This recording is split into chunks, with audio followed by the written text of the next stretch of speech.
Welcome to Tattered Capes, where we explore the best of aging opportunities and the potential they hold for our future in a fun, meaningful, and engaging format. Even though our capes might be a bit tattered, the superhero in all of us has a lot more resilient living to do. Catherine Owens is the owner of CLO Consulting, a trusted aging well authority and advisor in innovative senior living solutions. I'm joined by Scott Fulton, longevity expert and owner of Home Ideations, a national leader in living environment design. You can lose 30 pounds in 30 days, and you can drop 6 dress sizes in a month, and all the manipulation that gets people in and then fails to really satisfy. And it's a lifelong pursuit, not a destination. Welcome, everyone, to the Tattered Cape Show. Today, I am so excited about our guest. He has become a friend, but he is just an amazing individual.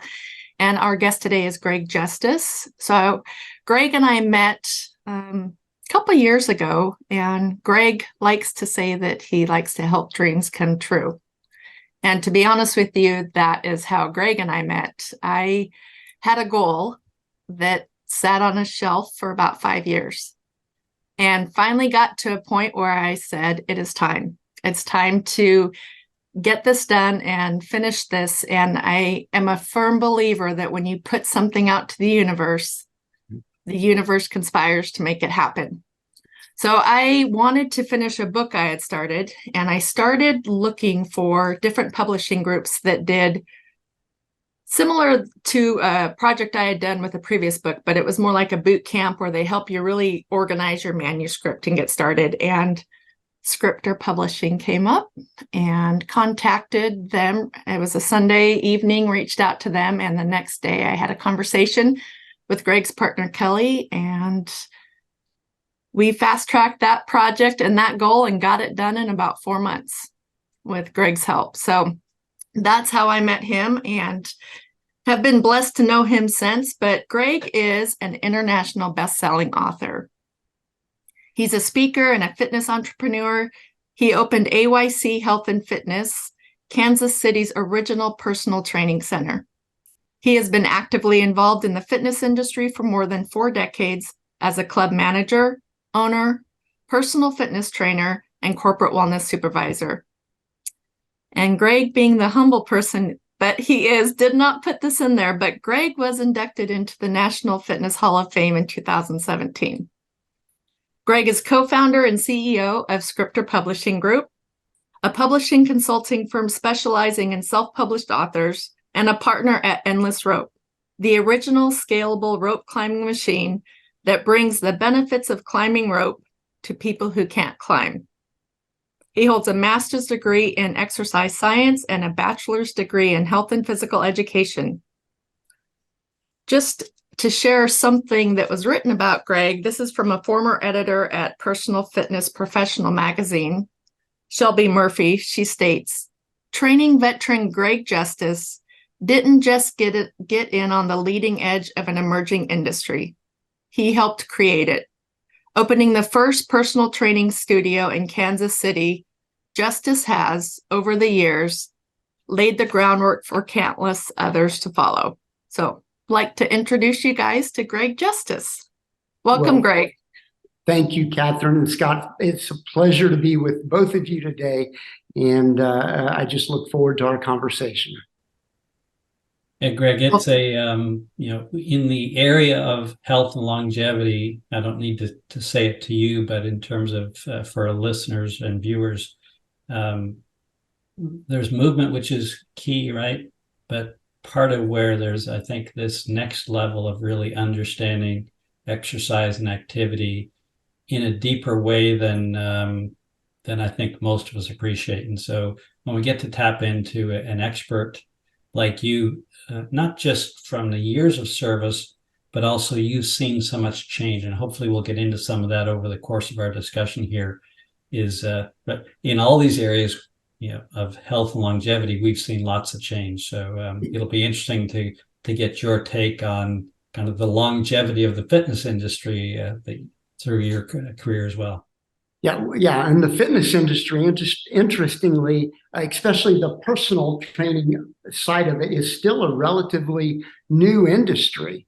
And it's still trying to find its identity. And I've always struggled with the fitness space in general because to a large degree, it's a manipulation-based industry.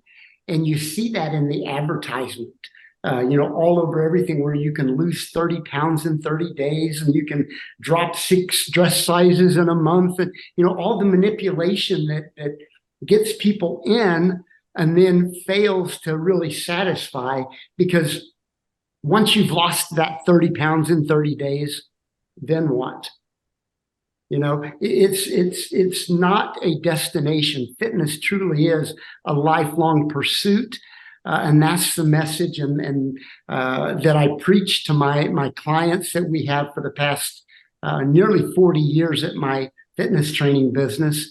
And, it's a lifelong pursuit, not a destination. So thank you for bringing that up. That truly is our mission here, is to make sure that they are in it for the long haul and not for a 12-week, 30-pound weight loss challenge. That's great, because as I tell my students around this, if weight loss is your goal, then stop, because that isn't high. You're not aiming high enough, because Really? weight loss will help some things, right? But the goal and the destination that you're talking about go way past a number that we see on a scale. It's one metric.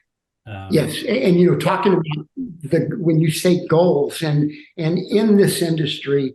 And we can get into it deeper in the conversation, but we talk about the difference between goals and dreams, because when a client comes to me initially, they're very willing to share their goals with me.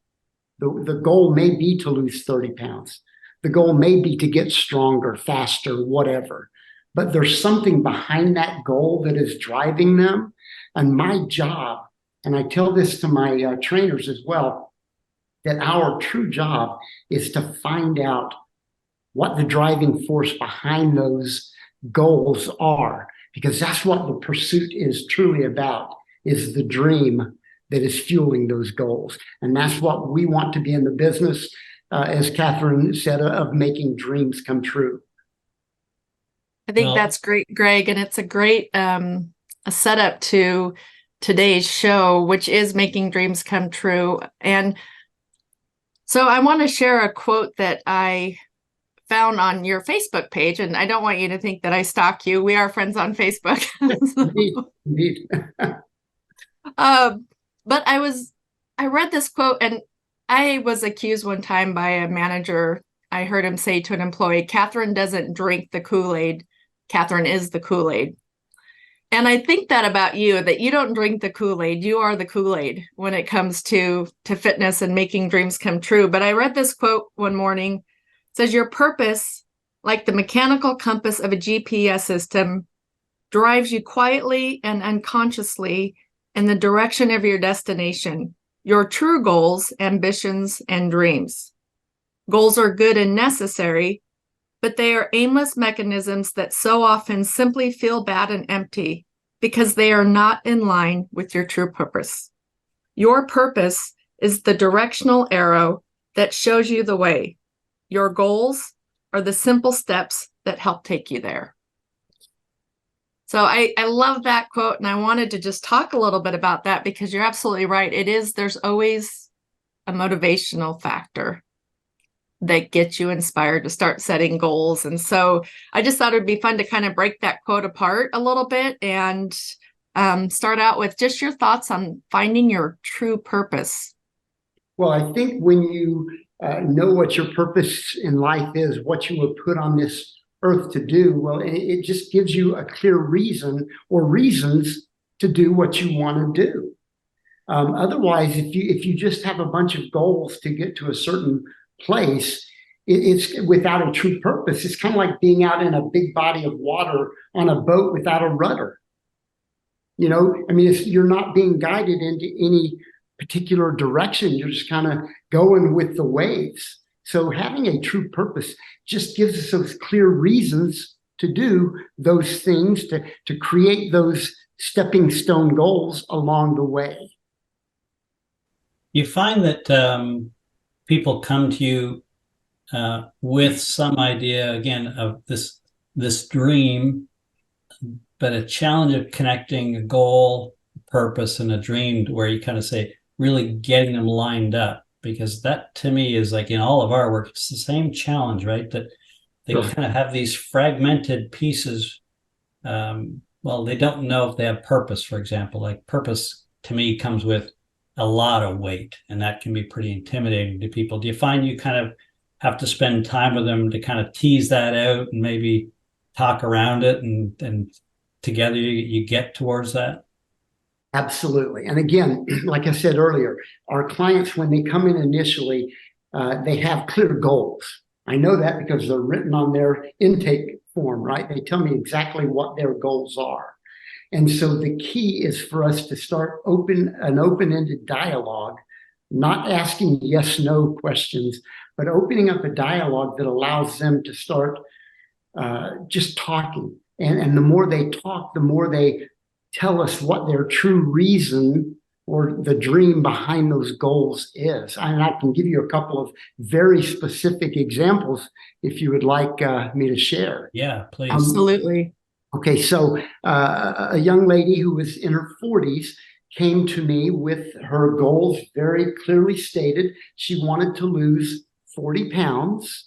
And she wanted to feel active and, and happy. I mean, it was very specific. I want to lose 40 pounds. But as I got to know her, and as I got to learn about her family and her likes and dislikes, what I found out that was fueling that 40-pound weight loss was that she wanted her husband to look at her the way he did 20 years previous when they were dating. 20 years previous, before they had 3 kids. She wanted to relive that moment when she felt that her husband was as in love with her as she was with him. And that was the dream. So it was, certainly 40 pounds, losing that would help her work toward that dream. But I can vividly remember her achieving that goal, which then allowed her to live that dream. And then another example, a 16-year-old young man came to me. He was, I think, a sophomore in high school, maybe a junior. But he came to me with very clear, specific goals that he wanted to bulk up. He wanted to get strong. And as I got to know this young man over the course of the next couple of years, it became clear that he had grown up his entire life being bullied. So even though the goal on the paper was to get strong, to bulk up, the dream was to never be shoved into that locker again, never to be bullied again. That was the dream. And those are two very clear-cut examples where my job was to help make their dreams come true. And we will accomplish those goals along the way. But as you spend time with people, as you start to talk with them and get to know more about their lives, and not just that 1 hour they're with you in a training facility, that's when you can start working toward making dreams come true. Greg, I bet that's great. Yeah. Sorry, Scott. Now you go. Okay, fine. Stop. I imagine, you were talking at the beginning of the show how it really is. It's a lifestyle. It's a way of life. And that's how I've always looked at health and fitness, or living a healthy lifestyle. But I imagine as you have gotten to know your clients that you're working with, that you get to see those intangibles that they aren't expecting that come with the journey, the additional dreams come true, if you will, because they are now living a healthier lifestyle, which contributes to emotional well-being, all different things. I mean, share a little bit on that. Well, I think the biggest difference is to, we talk about motivation versus inspiration. And, the rah-rah is good, but it's so temporary. The difference between motivating somebody and inspiring them is connecting with them, I think, and making that long-term relationship part of just everyday existence. My average client, and I don't train as much as I used to just because I have two other businesses, but my average client has been with me for more than 35 years. So again, and that's the average. Sorry to interrupt. Yes. 35 years. 35 years. That's the average. Talk about client retention. This is the definition of longevity, Scott.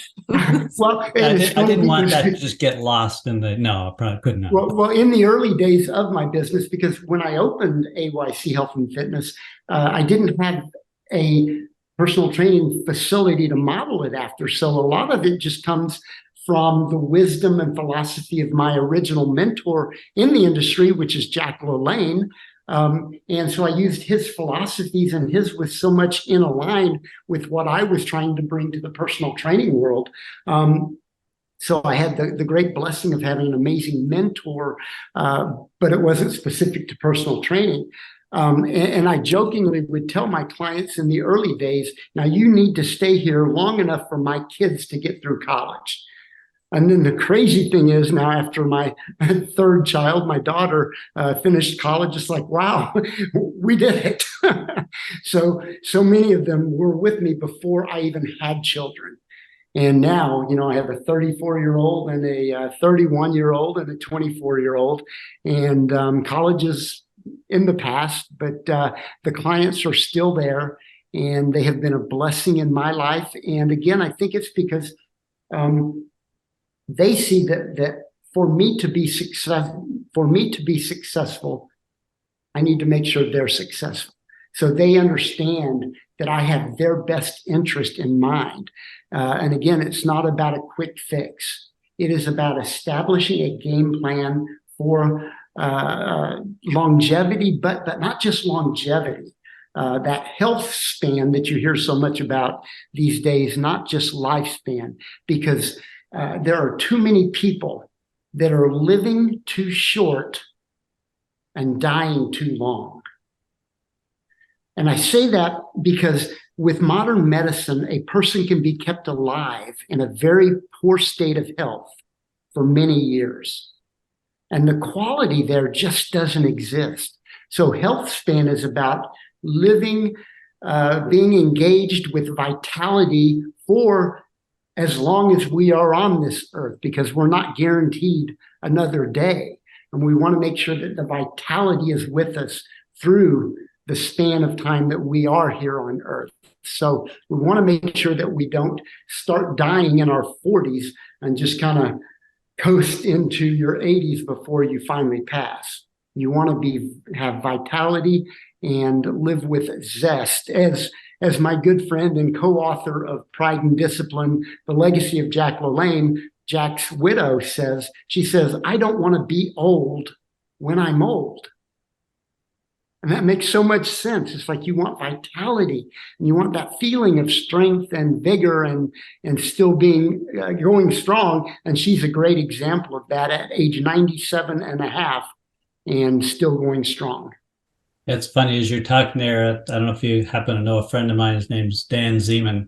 He's an exercise physiologist in this world too. And his book was You're Too Old to Die Young. It's all the same thing, right? In terms of sustaining youth, in terms of youthful activity, youthful mind, or what we associate with youth, right? It's not to be young, it's to associate the activities, the excitement, the dreams, like all these things continue through life. So we just need to make sure we're supporting or making sure our body can support, and our body and mind can support the things that we want to continue to do through all our lives. So yeah, it's absolutely all about health span. That's clearly where we are. And you mentioned, just maybe since you mentioned about the book project, tell us a little bit more maybe about kind of your background with Jack Lalanne. And in case there's some younger audience members who don't know who that name is, let's not forget to remind them who Jack is in terms of what a legend he is beyond just fitness.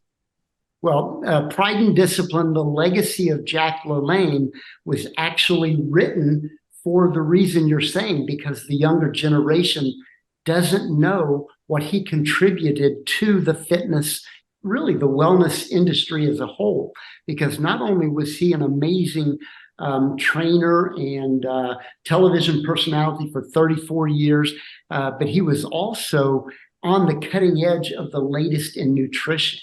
I mean, he really was, he lived every day what he preached. And I even asked Elaine, I said, now tell me the truth. On a Sunday afternoon, when no one's around, just the two of you in the house, he had to have had dessert. And she says, I promise you, never, not once did he ever have dessert. And he was as disciplined as anyone you could imagine. But going back to the reason the book was written, I do a lot of speaking for the training, the coaching industry. And toward the end of this presentation that I call Treadside Manner, it's a doctor's play on bedside manner for fitness trainers because of treadmill being beside a treadmill. But Treadside Manner, toward the end of the presentation, I talk about legacy and how each of us in the audience can leave a legacy by just changing one person's life. And then I talk about Jack Lalanne and what he contributed to the industry. And over the course of the 2 decades that I gave that presentation, as I would mention Jack's name and I would look out into the crowd and I could see more and more blank stares of when I mentioned Jack Lalanne. And that broke my heart, just because I knew, you know, what he meant to my career and what he meant to the industry, that I called Elaine and I said, Elaine, I told her that very story. I said, that's not right. We need to make sure that the next generation and the generations to follow know what Jack contributed to this industry. And she was on board from the moment I put it out there, because she wanted to make sure that Jack got his just due for what he did contribute.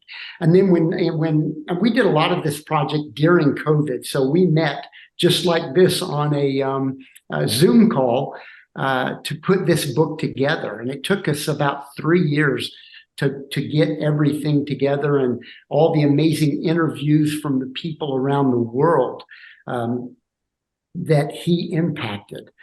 Including like Arnold Schwarzenegger and Lou Ferrigno, who was the very first interview I did for the book. And actually it became the foreword for the book. For those of you that don't know who Lou Ferrigno is, he was the original Incredible Hulk on TV and bodybuilding champion. And then one name that was in the book, and it's actually on the back cover, that people would ask about, where in the world did you connect with him, and what does he have to do with Jack Lalanne, was Mark Wahlberg. And we couldn't say anything at the time, but throughout the entire process, negotiations were going on for Mark Wahlberg's production company to tell the story of Jack's life in 2 different projects, one a biography and then one a feature film with Mark playing the role of Jack Lalanne. And so we were finally able to release why Mark was in the book, because of, all of the negotiations going on. But it's tentatively planned to start shooting in April of 2024. And so I feel truly, I am very passionate about this project, because not only did the book get the message out, but this movie will take it to another level, because it will be global, and with an A-lister like Mark Wahlberg playing the lead role, it will even impact at a so much higher level than I could have even imagined when we started the project. But I think so much of it is when you put intention behind something, it's amazing what can happen. And that's just a classic example of intention and hard work coming together and exploding into what I think will be a global phenomenon. Yeah. I love, Greg, that you mentioned at the beginning of this that he really was the inspiration and the legacy, and you modeled your practice, and he was really what helped you create your legacy. And now you are turning that gift around and helping Elaine carry on his legacy for so many people. And I just get goosebumps just thinking about that, and what an amazing experience. And Elaine just sounds like an incredible woman. I love, Scott and I talk a lot about the width of your life and health span. So when you were speaking to that, I'm looking at Scott because it's like ding, ding, ding, ding, ding. It's everything that we practice, we preach, we talk about. And she just, again, is someone that you could tell just lives it. And what an inspiration to so many people. I imagine that she is. She truly is an inspiration. She still gives the Jack Lalanne a Legacy Award every year at the IDEA Fitness Convention. Last year it was in Los Angeles, and next year in Los Angeles again. And she is up there year after year, continuing Jack's legacy. And, we started the project, Elaine and I did, on these Zoom calls.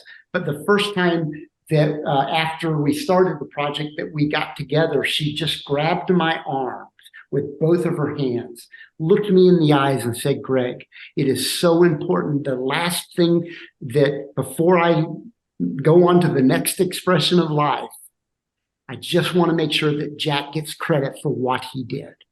And you talk about chills just going through my body. It truly, literally just gave me, I got chills again just thinking about it, because it was such a powerful moment knowing that, legacy isn't necessarily how we impact that one person below us, but the people that they impact beyond. And this, I think it's a great example, because this is about Jack's legacy, not about mine. This truly is what Jack impacted and meant to me in my life, and then how I am now paying it back and sending it forward to generations. So this is Jack's legacy that is being furthered because of how he impacted me. This should be obvious to people watching and listening, but I just want to reflect back a little bit on what you've talked about here, Greg, because it gets at, and it kind of goes back to when we talked about weight loss as a goal to lose X number of pounds. There's a theme here across everything that you do and everyone that you touch of a intention, continuity, sustained, disciplined, but it's over a lifetime, right? Which is the whole, like you kind of set it up with, 30 days and, 30 pounds, whatever. And this is a mindset that we all would love it, right? If I just like go to the dentist, once a year, and then I'm good. I never have a cavity, and that's all I ever have to do. But daily life doesn't work that way. And so that's like, as you talk about people like Jack Lalanne, and kind of obviously providing these insights to it, and you talk about clients for 35 years, it gets at what, certainly in my work, I try to speak to is we're trying to establish new patterns for people. These are patterns that happen across a lifetime, not a short, brief. You might say, for example, someone wants to do a 5K, right? That's great if they've never done it before, and that's the trigger or the initial goal to get them started, right? But I come more from the endurance sport of Ironman and things. And that is so big that people do it and then they say no more. Yeah. That's the risk of taking Bucket it. list. That's kind of what I like about very manageable goals. Like you can walk a 5K and that's great. That's what gets you going. But there's just this theme around everything that you touch on is measured in decades, right? And everything we talk about in health span, lifespan, longevity, legacy, purpose, these are all decades long adventures. And I think the other, just want to come back to, if I can, that feeling you said when Elaine grabbed your arm, right? And I think I had it. I think Catherine had it. Like when you've experienced that and you feel that whole experience through your body, you get the goosebumps. To me, those are really important moments. Just stop and hang on to this. And why did that affect you that way? Well, I think it just dismiss it and move on to the next thing. Yeah, I think that might be what I was talking about earlier about the difference between someone motivating, getting you up, and then inspiring you to further that mission, that deep mission, and working toward your purpose. I think that was as much as anything, because when she did, it solidified in me what I already knew, that this was such an impactful project, and true legacy and impact could be created and would be created through the manifestation of this project. And I think it just really reinforced everything that I really already knew.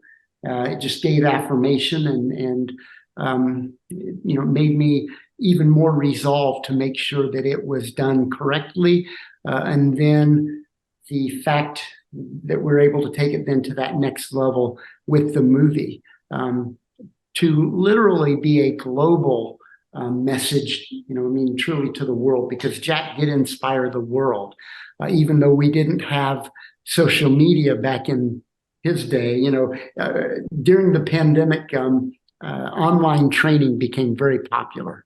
And what I like to tell people is that Jack was the true original online trainer, because in 1951, he started a televised fitness show that lasted. It went into syndication in 1959, where the whole world could see it, and then lasted until the mid-1980s. So from 1951 to 1984, he was the original online personal trainer. And he was able to connect with people. If you have ever seen his show, you'll understand how he could just, like a magnet, draw you in to what he was saying and how he was moving, and made you want to listen and participate. So he had that magnetism about him. You took me right back to our living room, our 14-inch black and white TV, and Jack on the screen. Absolutely, right? It was, even then you could, like, the energy was just, it was undeniable. It was. Mine would, when you said that 8-inch TV, mine was literally in a November afternoon or morning in 1968, when I was home from school in Eastern Kentucky. And it was on. I was sitting on the couch, and you didn't get a lot of channels back then, so we might have one or two channels. And it was Jack Lalanne on television as an 8-year-old kid. That's the first time I experienced that magnetism, and it drew me. I was mesmerized. I love this. I think, to your point, Scott, what great timing this is, Greg, when we want the quick fix. We want the lose 30 pounds in 30 days. We want the easy way. And Scott and I just had the pleasure of talking to another gentleman you'll know, Vince Catariccia.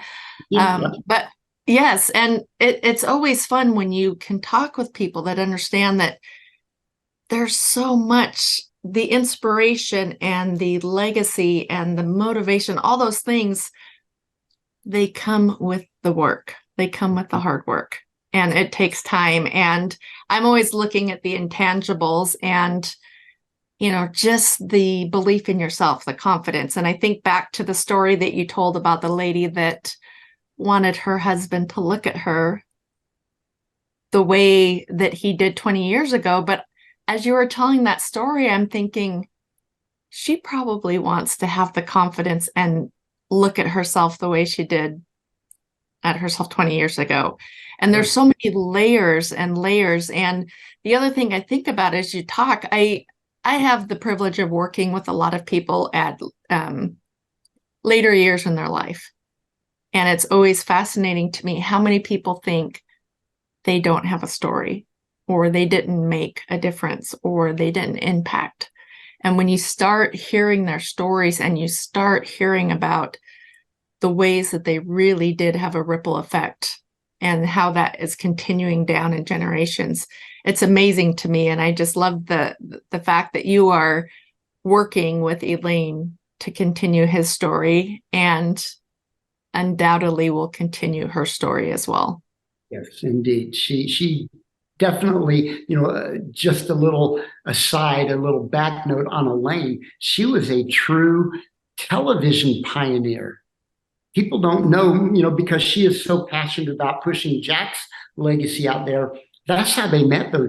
Elaine, in the 1940s, the mid 1940s, was a television producer and talent. Yeah, she was one that would bring talent onto a daily 90-minute talk show. And she was a co-host and producer of this television show. And one of Jack's assistants called her and scheduled Jack to be on her show doing 90 minutes of nonstop push-ups.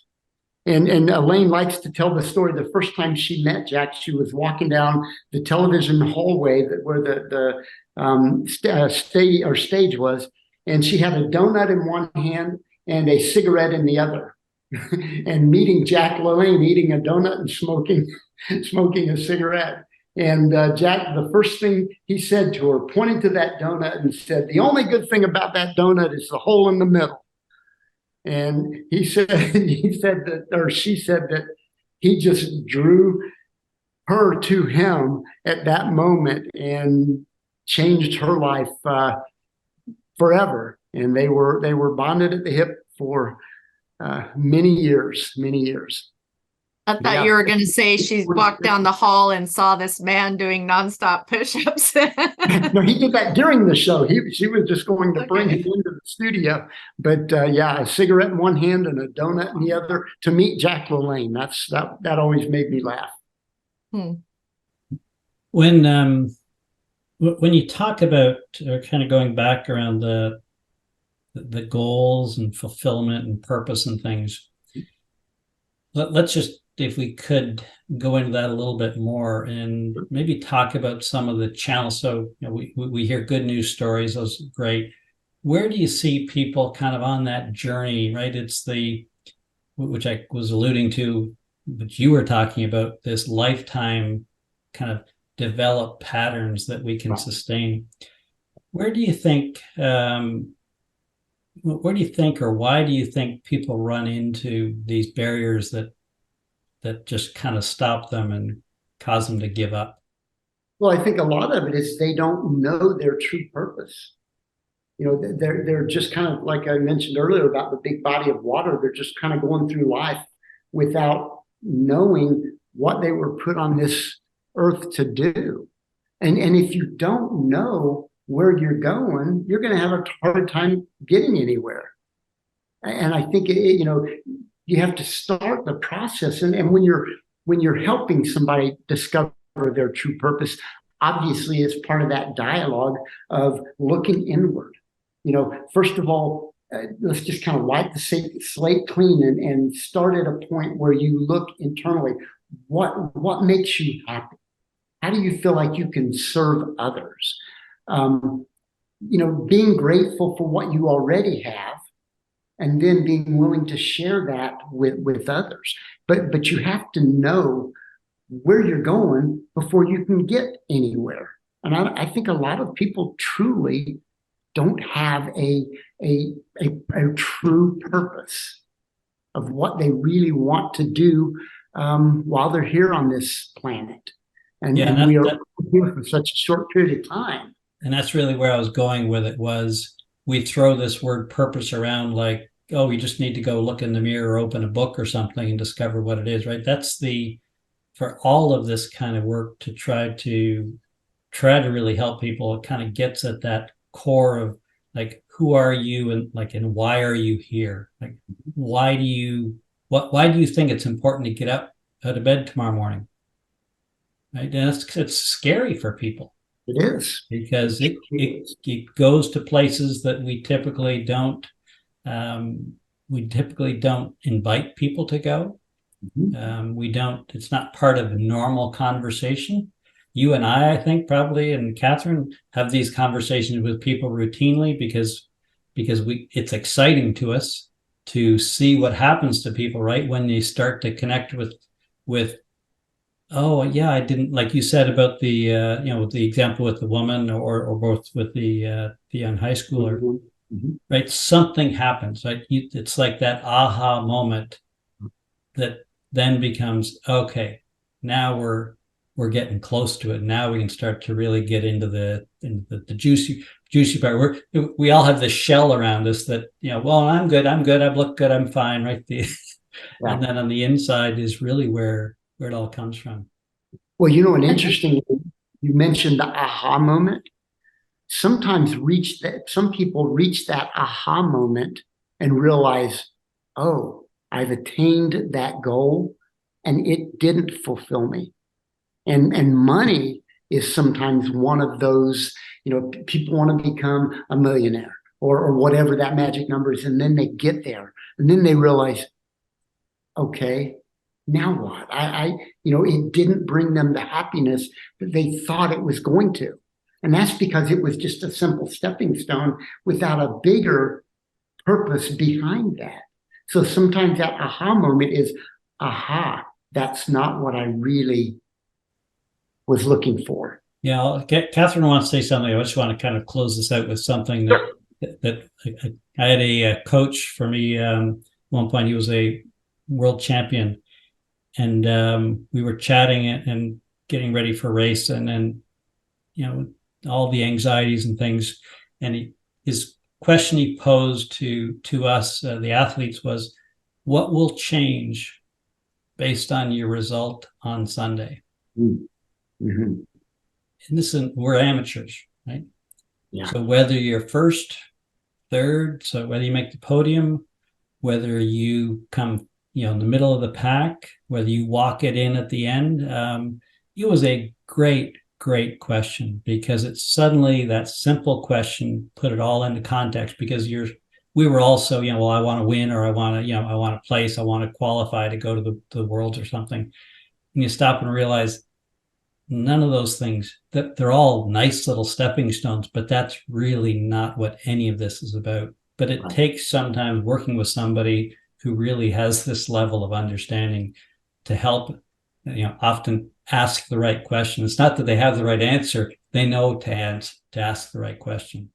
Yeah, well, they shouldn't have the right answer for that person. They should help the person discover the answer. Exactly. And that's where the open-ended questions come in. As I was thinking as you guys were talking, and Greg, you had mentioned this, Scott and I talk a lot about it, but it's that people aim for the length of life and they don't focus on the width. And that really, the purpose is the width. That is where you're going to find that. And the kind of motivation behind even just the tattered capes concept is that we find so often, and I'm guilty of doing it myself, is that it's easy to make excuses. It's easy to make excuses. I'm too busy. I'm too old. I've got this priority, whatever it is.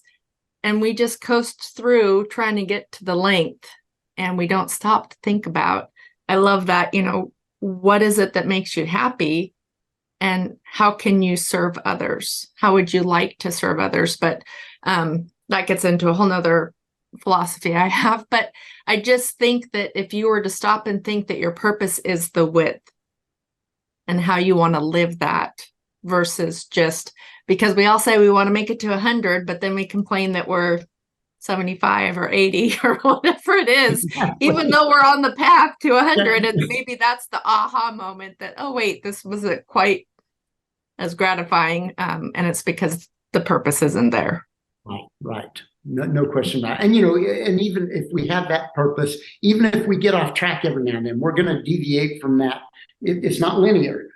You're going to deviate a little bit, but the beauty of that GPS system, which is purpose, is it always brings you back to that arrow, that straight line. But you don't always stay on the straight line. So that's the beauty of GPS, is it always gets you back on course. And I think it's okay that your purpose changes. I mean, we grow as individuals, we go through different seasons of life. And I know sometimes I can get so caught up in what I think or what my purpose has been that maybe I'm missing that I've grown into and need to broaden that purpose. And so I do think, yes, it course corrects, but at the same time, sometimes you may need to get on a different path. Yeah. I mean, again, no one can define what anyone else's purpose is. We have to find that internally, and we do have to look inward, and we have to find what ultimately makes us happy and be fulfilled. Yeah, again, it's just difficult for, these are places we'd all love to people. Here's a checklist of things to go through to find your purpose, the top 10 ways, but in reality, it doesn't really work that way. But I think that you've given some great examples here. Tell me about kind of someone who's lived this lifestyle, right? To kind of give a sense of, you're there in your gym. So people might wrongfully assume you spend all of your time in the gym. Maybe give us a perspective on what's Greg's life looked like over the course of a day, a week, over the years, kind of what's come and gone and what's changed. Yeah, looking back almost 40 years ago when I started this business, the fitness business, I thought that's what I was going to do for the rest of my life. I mean, I loved doing it. I was, had the blinders on, was solely focused on building this to whatever level I could.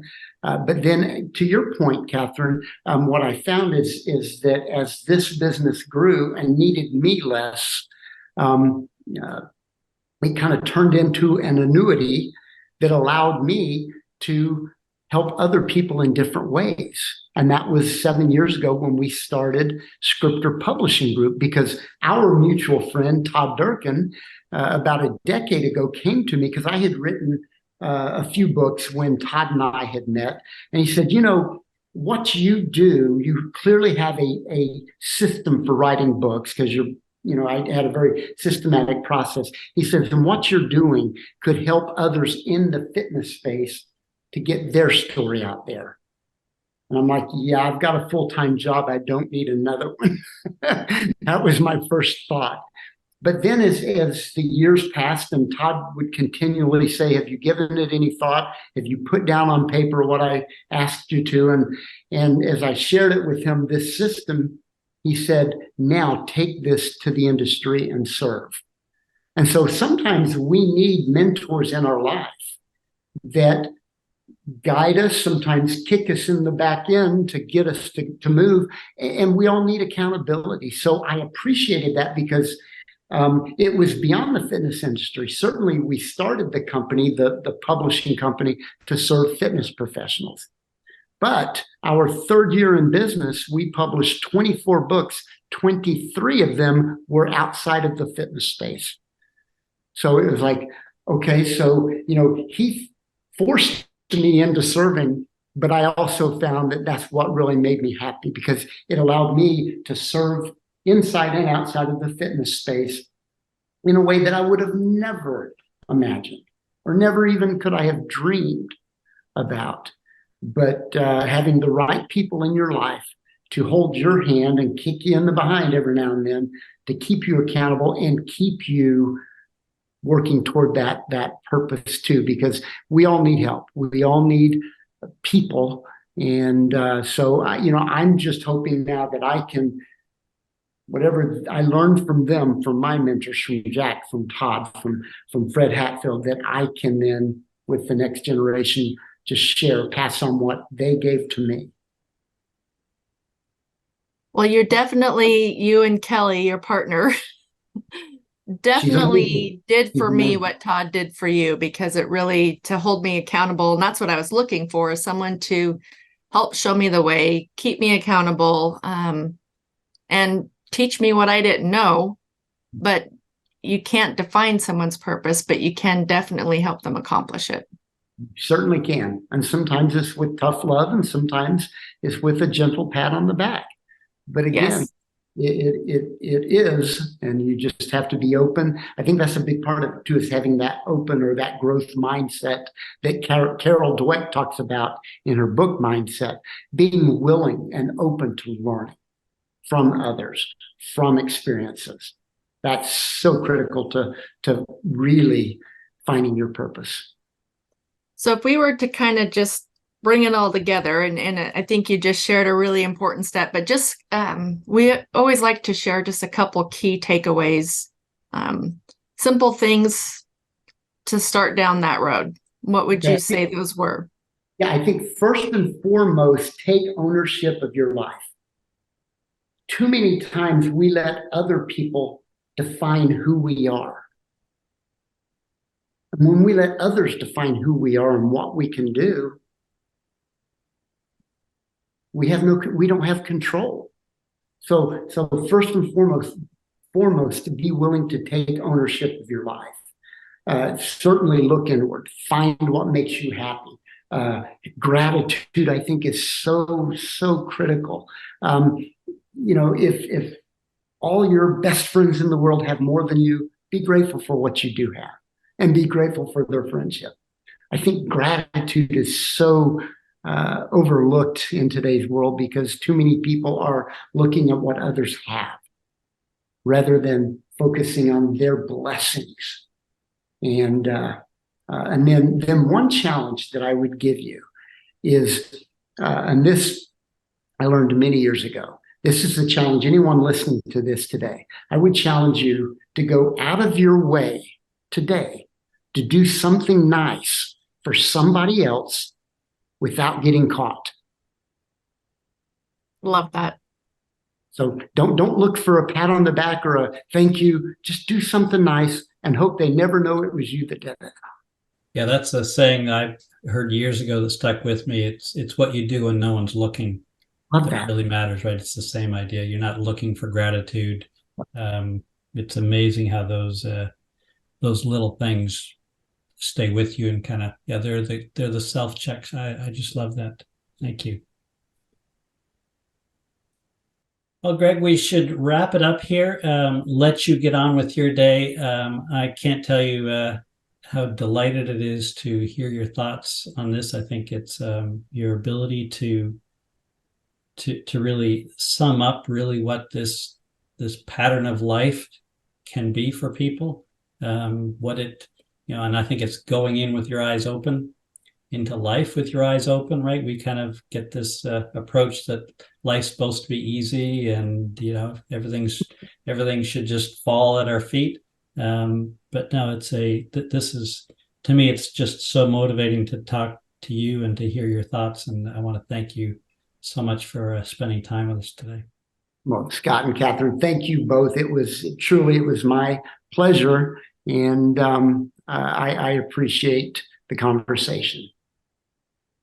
So now, Greg, go ahead, Scott. Go ahead now. See, we'll trip over another one. It's a problem when we're not in the same room. We can't elbow each other on the head or something. Yeah, I could tell you when Scott and I finally met, Greg, there wasn't the chills. How would people find out more information about you and your businesses? GregJustice.com is kind of my hub. And then, AYCfit.com, endlessrope.com, or scripterpublishinggroup.com. Fantastic. Well, I will say it just to second what Scott said, it has been a delight. I always enjoy speaking with you and look forward to our next project together, whatever that may be. I'm sure I'll be reaching out to you and Kelly. Well, you and I have worked on how many projects together? I mean, between the What's Next project, your Diamonds book, and the one we just did recently. So we've worked on at least 3 projects together. 3, and then you guys were gracious enough to help with a former project that I had done. That's right. Really, you guys do a great job, and I can't say enough about it. So, well, thank you. I appreciate this has been a delight. Yeah. Thank you.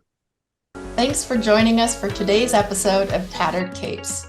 To learn more about the show, visit tatteredcapes.com and subscribe on your favorite platform. Until then, stay curious and remember, the superhero in all of us has a lot more resilient living to do. See you on the next show.